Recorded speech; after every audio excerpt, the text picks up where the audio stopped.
السلام علیکم ورحمۃ اللہ وبرکاتہ۔ میں ہوں آپ کا خادم روحانی معالج قاری محمود الحسن نقشبندی اویسی۔ آپ دیکھ رہے ہیں ہمارا چینل روحانی ادارہ۔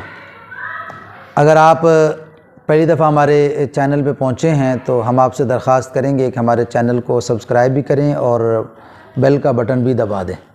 اس سے انشاءاللہ آپ کو ہماری نئی آنے والی ویڈیو فوراً مل جایا کرے گی۔ آج کا ہمارا موضوع ہے سونے کی حالت میں جھٹکے لگنا۔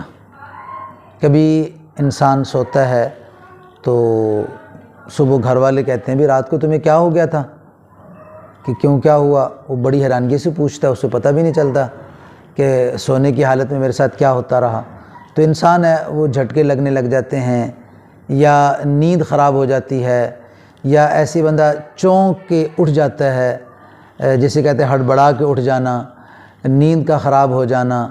تو یہ مختلف علامات ہیں کہ جس کی وجہ سے انسان کی نیند خراب ہو جاتی ہے۔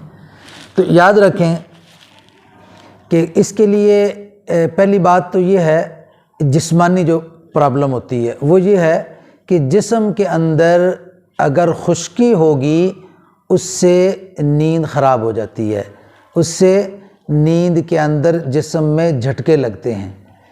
تو یہ آپ دیکھ لیں، اگر آپ کی جسم میں خشکی ہے تو آپ خشکی کا علاج کریں۔ خشکی کا سب سے آسان علاج یہ ہے کہ سرسوں کا تیل اپنے سر پر اور اپنے پاؤں پر اچھی طرح لگائیں، اس سے انشاءاللہ خشکی ختم ہو جائے گی۔ اور اگر صرف خشکی کی وجہ سے ہے یہ جھٹکے جو لگتے ہیں تو انشاءاللہ اس سے وہ ختم ہو جائیں گے، اور انشاءاللہ اطمینان کے ساتھ آپ پرسکون نیند سوئیں گے۔ اور اگر آپ محسوس کرتے ہیں کہ نہیں یہ تو خشکی اتنی نہیں ہے جتنے جھٹکے لگتے ہیں، تو پھر دوسری وجہ اس کی یہ ہوتی ہے کہ یہ جنات کے اثرات ہیں، یہ آدمی سائے کا مریض ہے، تو پھر سائے کا علاج کروائیں۔ تو اصل اور بہترین بات تو یہی ہے، عقل مندی اور سمجھداری یہ ہے کہ انسان جب بیمار ہو تو کسی اچھے معالج سے علاج کروائے۔ تو جب تک علاج معالج سے نہیں کروا پا رہے یا معالج دستیاب نہیں ہے، اس تک آپ کی رسائی ممکن نہیں ہے۔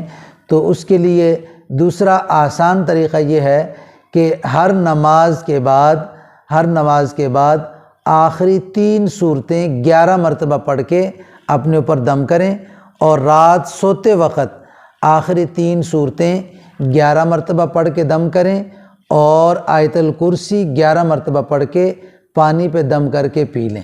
انشاءاللہ اس عمل کی برکت سے نیند کے اندر جو جھٹکے لگتے ہیں وہ جھٹکے لگنا بند ہو جائیں گے۔ اللہ تبارک و تعالیٰ کے فضل و کرم سے جھٹکوں سے حفاظت رہے گی۔ اللہ تعالیٰ آپ کی ہماری ہر شر فتنے سے حفاظت فرمائے۔